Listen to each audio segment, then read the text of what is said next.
नमस्कार। आज हम भारत के एनर्जी मार्केट में एक बहुत ही अजीब सी बात देख रहे हैं। सोचिए, दुनिया का तीसरा सबसे बड़ा तेल खरीदार भारत अचानक अपनी खरीदारी कम कर दे।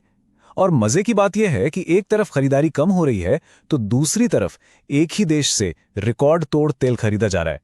तो चलिए भारत के इस बड़े एनर्जी दांव को समझने की कोशिश करते हैं।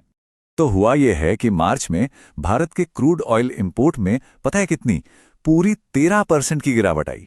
अब आप सोचिए, सिर्फ एक महीने में इतनी बड़ी गिरावट, वो भी भारत जैसी तेजी से बढ़ती इकोनॉमी के लिए, ये कोई मामूली बात नहीं है। साफ है कि कुछ बहुत बड़ा चल रहा है।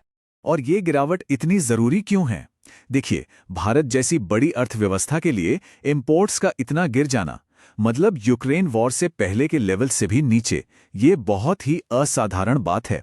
तो सवाल यही उठता है कि आखिर इस अचानक बदलाव के पीछे वजह क्या है? चलिए, तो अब जरा इस सप्लाई शॉक की वजहों को टटोलते हैं। मतलब इतनी बड़ी इकोनॉमी का इंपोर्ट अचानक ऐसे क्यों गिर गया? इसका जवाब, जैसा कि अक्सर होता है, जियोपॉलिटिक्स और ग्लोबल ट्रेड रूट्स में छिपा हुआ है। तो हालात की गंभीरता समझने के लिए इस नंबर को देखिए। मार्च में भारत ने हर रोज 4.5 मिलियन बैरल तेल इंपोर्ट किया। अब सुनने में तो ये बहुत ज्यादा लगता है ना? लेकिन असल में ये फरवरी के मुकाबले एक बहुत बड़ी गिरावट है। तो फिर सवाल वही है, ये तेल आखिर गया कहां? इस पूरे सप्लाई संकट की जड़ एक बहुत बड़ी जियोपॉलिटिकल घटना है। दुनिया का एक ऐसा जरूरी समुद्री रास्ता जिससे ग्लोबल ऑयल ट्रेड की लाइफलाइन माना जाता है, वो लगभग बंद हो गया है। हम बात कर रहे हैं स्ट्रेट ऑफ हॉर्मुज की।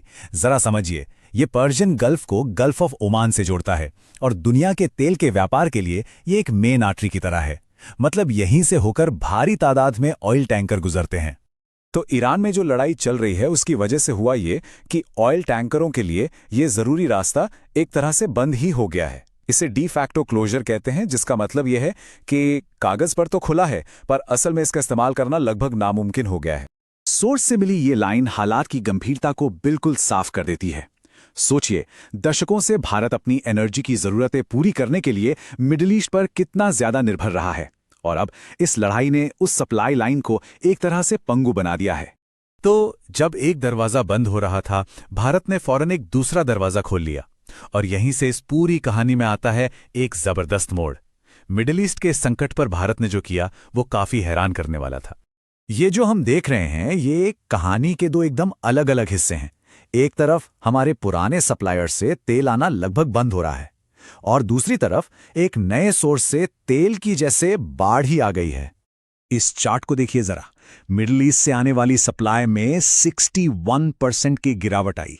ये गिरकर सिर्फ 1.18 मिलियन बैरल हर रोज पर आ गई। ये भारत के एनर्जी इंपोर्ट के लिए किसी भूकंप से कम नहीं था। इसने मार्केट में एक बहुत बड़ा गैप पैदा कर दिया।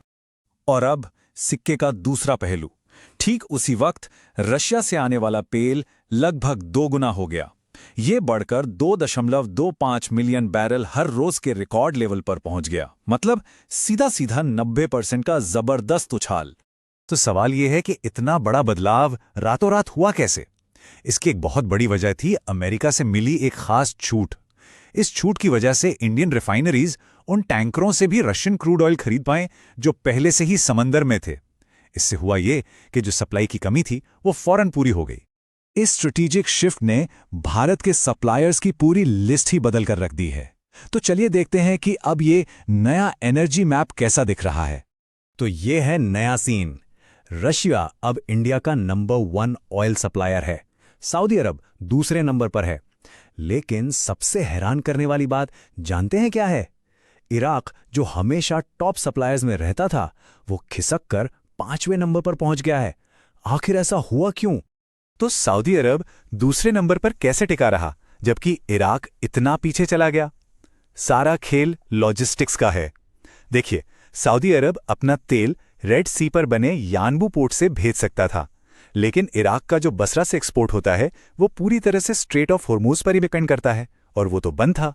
तो अब सबसे बड़ा सवाल, आगे क्या? क्या ये सिर्फ एक टेम्परेरी जुगाड़ है, एक फौरी हल, या फिर हम इंडिया और पूरी दुनिया के एनर्जी इक्वेशन में एक परमानेंट बदलाव देख रहे हैं? और आखिर में यही एक बड़ा सवाल हमारे सामने है, क्या भारत का ये कदम सिर्फ एक मुश्किल से बचने की स्मार्ट चाल थी, या फिर ये ग्लोबल एनर्जी पार्टनरशिप में एक नए दौर की शुरुआत है? इस बड़े स्ट्रैटेजिक दांव का नतीजा क्या होगा, ये तो खैर आने वाला वक्त ही बताएगा।